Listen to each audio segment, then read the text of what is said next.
نماز تو سندیسہ ہے وصل محبوب کا، محبوب کی چوکھٹ میں حاضری کا ایک موقع ہے جو نماز کے ذریعے سے نصیب ہوتا ہے۔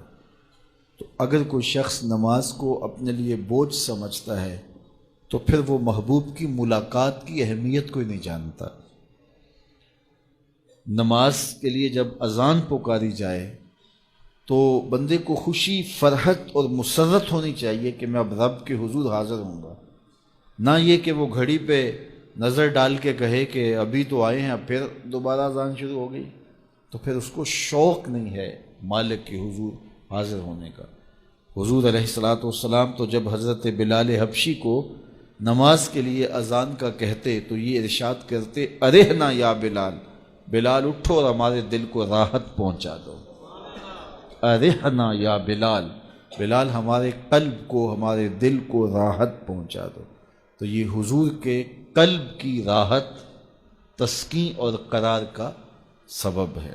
آقا کریم علیہ الصلاۃ والسلام نے معراج کی شب جہاں بہت سارے لوگوں کو عذابوں میں مبتلا دیکھا تو ایک شخص کو دیکھا، رجل مغیب فی نور العرش، کہ وہ عرش کے نور میں غائب تھا، اس کے اطراف میں نور ہی نور تھا اور وہ نور میں ڈوبا ہوا تھا۔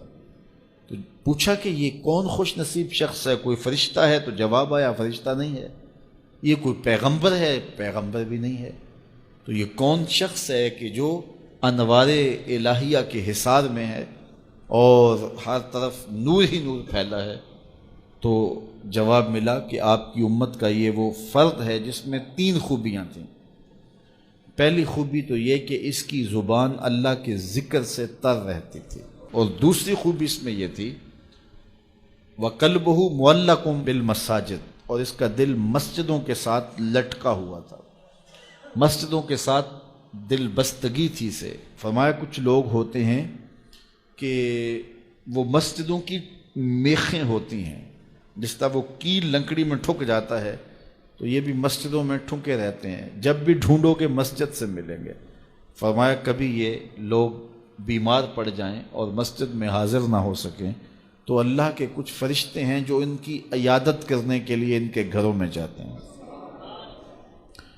تو مسجدوں کی حاضری، مسجدوں کی تعمیر میں دلچسپی، مسجدوں کی آباد کاری کے لیے کوشش، مسجدوں کی صفائی ستھرائی کا اہتمام و التزام، مسجد کی تعمیرات کے مراحل میں دن رات ان سے وابستہ رہنا، یہ خوش نصیب لوگوں کا مقصود ہے۔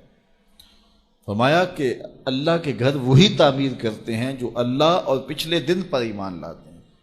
تو مسجدوں کی تعمیر یقیناً اللہ جل شانہ کی خاص رضا نصیب کرتی ہے۔ ایک روایت میں آتا ہے جس نے تتر کے گھونسلے کے برابر مسجد کی تعمیر کی، فرمایا اللہ جنت میں اس کا محل بنا رہا ہے، اللہ اس کا محل تعمیر کرے گا، اس کو محل عطا کرے گا۔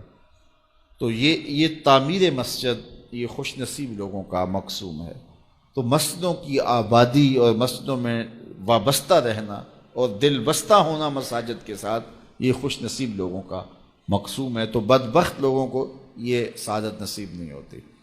اچھا، تیسری بات فرمایا کہ جو اس شخص کی خوبی ہے، یہ آج تک اپنے والد گرامی اور اپنی والدہ ماجدہ کو گالی کا سبب نہیں بنا، یعنی کبھی اس نے کوئی ایسا فعل نہیں کیا کہ لوگوں نے کہا کہ یہ کس ماں باپ کا بیٹا ہے اور لوگوں نے اس کے ماں باپ کو برا کہا ہو اس کی وجہ سے۔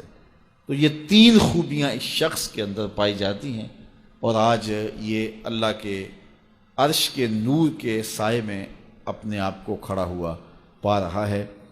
تو جن کے سر نماز سے بوجھل رہیں، مسجد کی حاضری جن کے لیے